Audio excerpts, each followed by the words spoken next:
What resources were you able to access through the College of Wooster? So I am doing immersive theater, and for immersive theater, I'm doing it with shadow puppets that are pre-recorded and projected onto different types of fabrics in Y Studio, which is in the basement of Friedlander. And I chose this because I was able to study abroad in London, and I was able to see Punch Drunks, which is a very popular immersive theater company. And I saw one of their performances, and they had it in a massive warehouse outside of London. And I was like, I would love to bring this kind of theater to Worcester.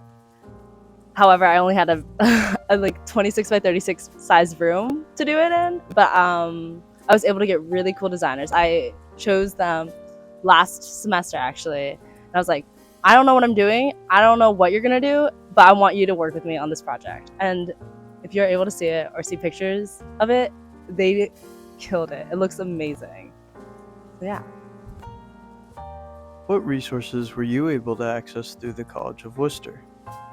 So through the college, I chose to do puppetry because I took a puppetry course in my first semester, and I loved making shadow puppets. I loved just the lights and the shadows, and then also creating layers. And I think that that's really cool, especially because you can design them digitally.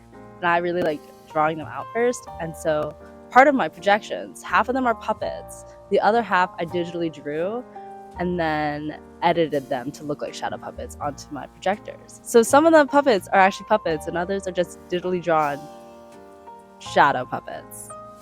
And then for projectors, I also took a multimedia course through theater, and I learned about the idea of projectors and lights and shadows with that. And so I really thought that connecting that with puppetry would be really cool.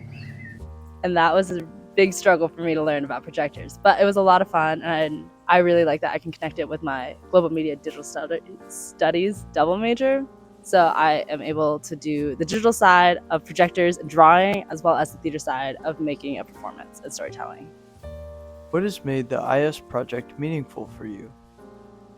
So I love theater. I love watching theater, and my parents were both part of theater. My mom was a director at a college, and my dad acted and is a Shakespearean. So I felt a little disconnected with theater for a bit. So I kind of stepped back in college, but then being able to study abroad and then being like, I love immersive theater and I love designing. I like being a designer a lot.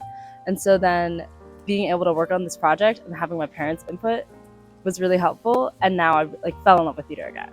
And so I want to work again with theater in the future.